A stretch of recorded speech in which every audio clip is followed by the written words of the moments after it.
Welcome to episode 135 of the Band Hive Podcast. It is time for another episode of the Band Hive Podcast. My name is James Cross, and I help independent artists tour smart. This week on the show, I'm not going to talk about all my amazing Alaskan vacation. If you want to find out about that, you can follow me on Instagram. That is at MadRockXVX. All one word, all that good stuff, no underscores or anything like that. And have some posts up there for my trip to Alaska. But now it's good to be back and recording slightly short notice. This episode drops in just under 2 weeks. And on this one, I'm going to talk about that one friend who posts all the absolutely cringy, whiny, woe is me content on their Facebook page or Instagram or whatever it is. But typically, in my opinion, it happens on Facebook and I guess to a certain extent Twitter. But you can't really put a long rant on there unless you break it into multiple tweets. So mainly Facebook, and you know what? It's awful. When a person's entire feed is just constant negativity, how on earth would anyone react to that except with more negativity? And I see this over and over again. I'll see somebody's life just falling apart, and I feel bad for them. But then they get in this rut because they got some attention, and then that's all they start posting, and it goes on for months, and eventually I have to unfollow them or unfriend them because I'm sick of seeing it and it gets me down and I don't want to be in a negative mindset. Now, I can empathize when people are having something bad happen in their life. So I'm not saying don't share that. Don't share when something's getting you down. It happens. But if every single thing you post or every other post you make is nothing but whining and woe is me, you're going to become known as that whiny person or that complainer. And the last thing you want to do for your brand as an up-and-coming artist is have that reputation, whether it's on your personal page or your artist page.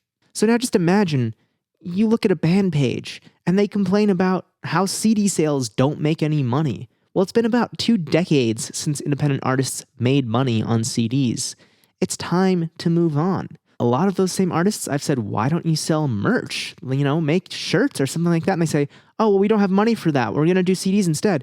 You can make more money on merch and you can make it cheaper than CDs. Maybe not per unit, but you can get 50 shirts for, like $300 and then sell them for $20 each. So that's $1,000. That's a $700 profit if you sell them all. Okay. Now, a CD, if you want to get a good price, you have to buy at least 1,000, typically at $1 per. So you're going to be looking at $1,000. You need to sell a lot of CDs to break even. With shirts, you have a better profit margin, especially once you factor in all the money you spend on recording a good CD that people will actually want to buy, and the design and the artwork, the liner notes, all that kind of stuff. A CD costs essentially a lot more, even though your per unit price is lower. Somebody else, they might whine about how pop stars get all the attention instead of local bands, and how their friends won't support them, but they'll support XYZ pop star that they don't even know. Well, you know what? What they're not mentioning is maybe their music's not that good. I'm all for supporting local and independent artists, but I'm not going to go out of my way to listen to or give money to someone if I don't actually enjoy their music. There are probably hundreds of bands that I've bought merch from who aren't massive bands. They're not signed to major labels. I just liked what they do. But that was the key. I liked them. I enjoyed their show. And yet we have local artists complaining on social media about, oh, instead of giving money to Taylor Swift or Justin Bieber, you should give money to us because we need it. It's like, okay, do something that impresses me and I will happily give you my money. That's just how it is.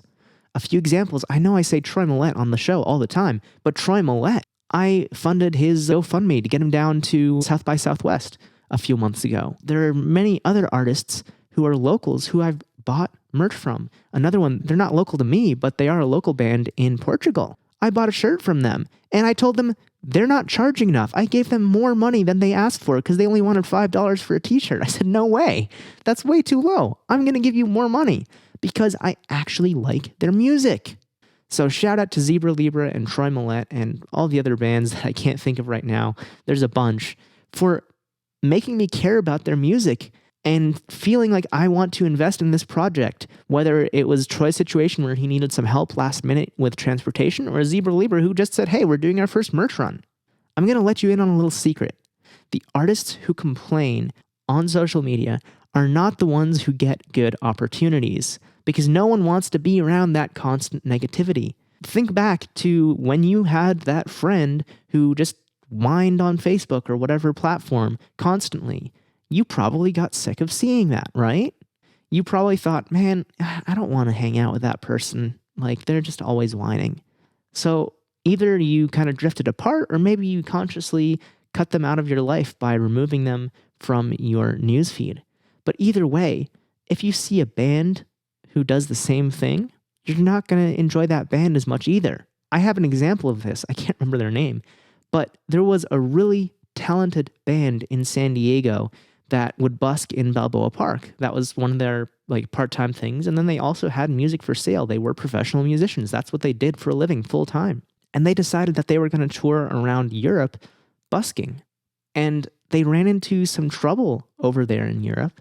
And I empathized with them until they made a post blaming their fans for the legal trouble that they got themselves into. They were literally saying that because they ran into trouble with the police, their fans were at fault for not supporting them to get them out of the whatever trouble they were in. How on earth is that your fans' fault? That's just awful. You think so little of your fans that you are blaming the very people who would support you if you said nicely, hey, we have a bit of a problem, could you help us? But instead their first reaction was to say, hey, this is your fault, you guys suck. How on earth would that be a good move? I instantly, after taking screenshots, unfollowed that band. I didn't want to see that. And personally, it's ridiculous that anyone thinks like that. It makes you look bad. It really does. But it can also be a massive time suck or distraction. If this band had spent who knows how much time doing things for their business instead of wasting time complaining about how their fans are terrible people, they would have gotten a lot further. Maybe they would have gotten out of those legal troubles. Maybe not. I don't know. It wasn't anything big. They had some fines that they wanted people to clear up for them. That's all it was. But still, blaming your fans for not paying the fines that you got, that's like getting a parking ticket and asking a random stranger to pay for your parking ticket because they parked next to you. That doesn't make any sense whatsoever. I see a ton of bands. They're local, they're regional, they're up and coming, and they're on the road to success. Whatever you may define success as. They're doing the exact work that the complainers don't want to do. Artists complain about things being difficult. And yeah, it's incredibly difficult. But the difference between artists who make it in the music industry and artists who don't make it is the ones that have a positive mindset and say, this is what we have to do, and we're going to get it done. Look at it this way. The world is not against you. Your mindset is. Now, if you're listening to this podcast, chances are you're not a whiner, but it's safe to say that you do know one. So do me a favor and keep an eye on that whiner that you know and see how their music career progresses. While you do that, use yourself or another hardworking artist in the region who doesn't complain about every little thing and compare that with the complainer. In 2 to 3 years, I think you're going to be light years ahead of the complainer. Now, a lot of independent artists go through really difficult times, but I've got 2 examples here. One is back in 2016, my friends in Stellar Corpses had their trailer stolen on tour, all their gear in it gone. It was awful. But they pressed ahead and made the absolute best that they could out of a terrible situation. And they played some amazing shows. I saw them on that tour, I think 3 or 4 days after it happened. And it happened to be Dusty's birthday, their singer. So we made him a vegan birthday cake because he was vegan. And we're like, yo, we got to cheer him up somehow. So he showed up with the cake. And, you could tell they were kind of bummed about what had happened. But they weren't letting that get them down. They even had a member quit the band because she couldn't handle what happened. But they pressed on without her and said, you know what? We're going to get through this. And they played an absolutely amazing show. Another artist, much more recently, this month or last month, fellow Vermonters Saving Vice had a tour pulled out from under them by a rapper named Lil Xan. Now, you might have seen this in the news. They were on tour with Lil Xan, Dropout Kings, and one or two other acts, I believe. They drove out to Texas for the start of the tour, and their transmission died in their van. And then the day of the first show, or the day before the first show, I can't remember exactly, Lil Xan announced that he wasn't going to do the tour. And then he blamed the bands, the opening bands, for not having all of his hotels and logistics set up. Now, if you've never done a larger tour like this, it's not typical, and I've never actually heard of this, for the opening bands to book hotels and transportation for the headlining act. The headlining act will take care of themselves. Sometimes they'll take care of the openers too in exchange for payment, but typically the headliner takes care of themselves and the openers handle their own situation. The fact that he's blaming the openers for not getting that stuff set up for him, just ridiculous. I don't know what he's thinking. Nonetheless, the band, while they did post about everything that went wrong, they tried their hardest to stay positive. Saving Vice did not give up. They didn't run home crying like the one member of Stellar Corpses did. And again, that's not shade to Stellar Corpses at all. They handled it as a whole really well because they kept playing. But Saving Vice stuck it out through 2 transmission changes because the first transmission in their van that was the replacement was faulty, so they had to get it replaced again. And they made it happen. They're back on the road now to finish out the Xanless tour. Now, I'm really excited because in a future episode, we're going to have Robbie and Tyler from Saving Vice on the show to talk about this whole ordeal. And I should also mention that back on episode 110, we had Emilio Menzi of Dark Ride on the show, and he used to be Stellar Corpse's guitarist. He's not the one that ran home crying. Don't worry, Emilio is chill. But in episode 110, we talked with Emilio about the simple formula to growing your fan base. So if you want to check that out, you can go to bandhive.rocks/110. Those are the numbers 110, not spelled out. Again, that's bandhive.rocks/110. And you can hear from Emilio about how he grew his new band, Dark Ride.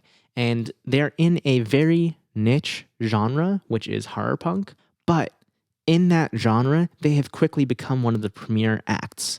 So I highly recommend checking that out, especially if you have a sound that's not so typical, not so mainstream. Now, it'll still be helpful for you if you do have a more mainstream sound, but especially if you don't, go check out episode 110 with Emilio.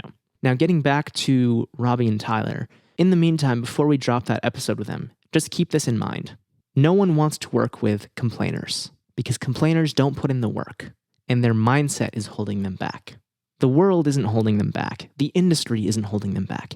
Their own mindset of everyone is against me is what is causing everyone to be against them. Now, that's just the tip of the iceberg.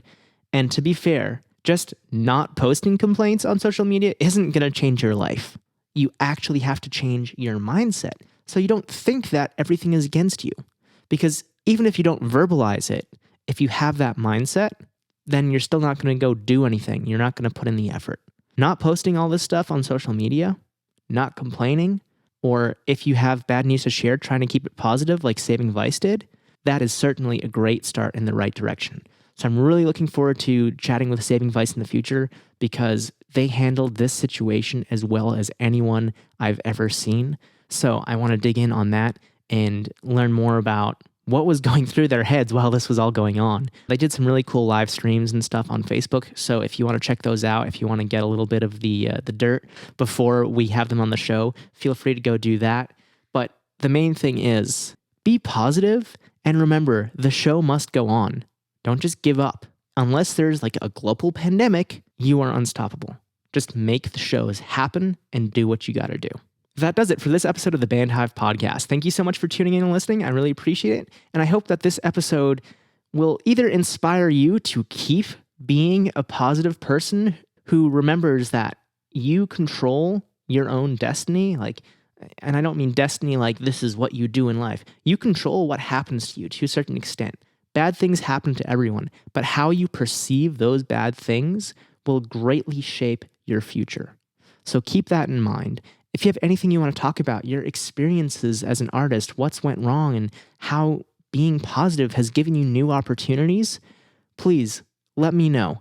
And in fact, I should say, let us know, because in the Bandhive Facebook community, we have a weekly thread for every single episode. And you can find that by going to bandhive.rocks/group, which will send you to Facebook. Again, that's bandhive.rocks/group, or by searching for Bandhive, all one word, on Facebook. Go find that group and then find the post for this episode, and we can discuss what you feel you've done right and what mistakes other people you know have made. And maybe, obviously don't throw anyone under the bus, but share some thoughts you've had about this, because I truly believe that if you handle situations the right way, more and more opportunities will come to you. Thanks again for listening. Don't forget to subscribe in your favorite podcast app, and we'll be back next Tuesday at 6 a.m. Eastern with another brand new episode of the Bandhive podcast. Until then, I hope you have a great week, stay safe, and of course, as always, keep rocking.